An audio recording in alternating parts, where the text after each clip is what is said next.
Tout à fait, Vincent. Je suis sur une jolie petite passerelle qui enjambe Lython, cette rivière incontournable de la ville d'Évreux.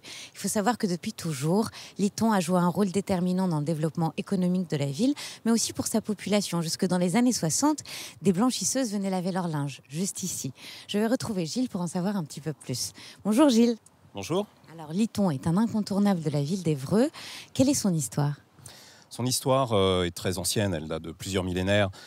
En centre-ville d'Évreux, ce sont des canaux en fait, qui ont été aménagés à la période gallo-romaine. Deux bras principaux et une série de petits canaux perpendiculaires qui les faisaient communiquer l'un et l'autre. Et ce qui est remarquable, c'est qu'on peut encore voir aujourd'hui les remparts qui datent de la période gallo-romaine. Oui, tout à fait. On a ici deux tronçons du rempart qui datent de la fin du IIIe siècle après Jésus-Christ, puisque Lython servait de douve.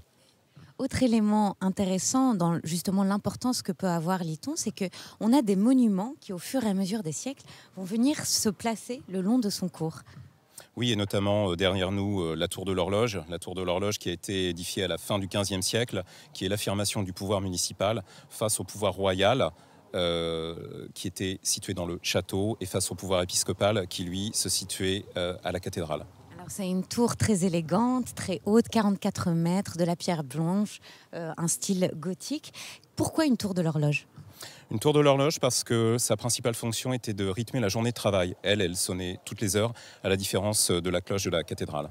Alors on va remettre les choses dans leur contexte. On est au XVe siècle et c'est les bourgeois qui prennent de plus en plus de pouvoir et d'importance. Et en gros, ils veulent dire, aujourd'hui, c'est nous qui sommes plus importants que le pouvoir royal et que le pouvoir religieux. Parce que jusqu'à présent, c'était la cloche de la cathédrale qui sonnait les heures, donc des heures qui étaient relatives au culte. Aujourd'hui, il y a eu des aménagements qui ont été faits ici. Vous y faites quoi à Lython ?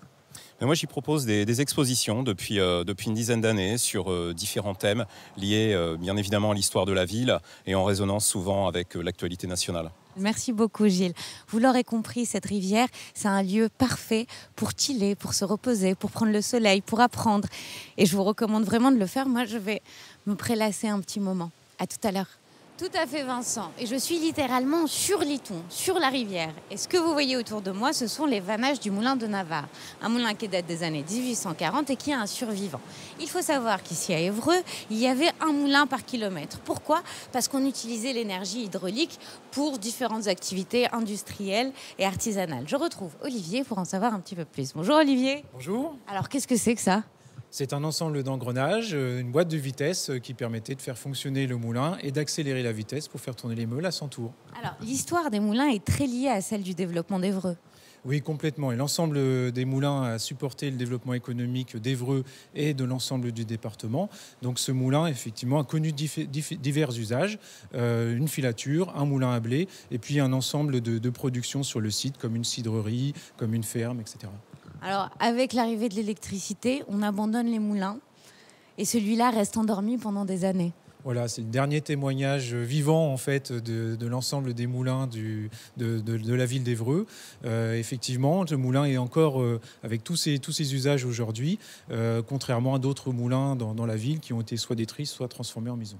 Alors vous avez dit non. Il n'est pas question que ça soit endormi comme ça, que ça ne serve à rien. Et vous avez récupéré, installé des machines et vous le transformez en lieu de mémoire. Voilà, on se bat aux côtés de la ville d'Évreux effectivement pour transmettre la mémoire de ce site, la mémoire d'un fonctionnement avant l'arrivée de l'électricité.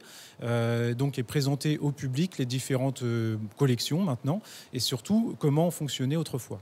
C'est assez formidable parce que vous avez des machines comme celle-ci qui est remarquable, que vous avez restaurée, que vous avez bichonnée.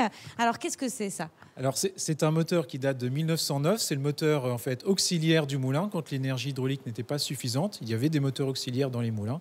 Celui-ci est anglais et donc en parfait état de conservation puisque comme l'ensemble des collections que l'on présente ici, elles ont été entièrement restaurées et sont mises en marche devant le public. Et ce sont de véritables œuvres d'art. Vous, ça vous fait quoi à la fois de participer à transmettre cette mémoire et de faire visiter ça aux gens ? Alors une émotion en tant qu'ingénieur puisque c'est effectivement des belles machines, mais une émotion de les faire partager aussi au public, puisque ça touche à la mémoire de chacun. Et c'est vrai que c'est chouette. Merci beaucoup Olivier. Avant de partir, je vais vous montrer quelque chose. Dépêchez-vous parce que c'est un peu loin.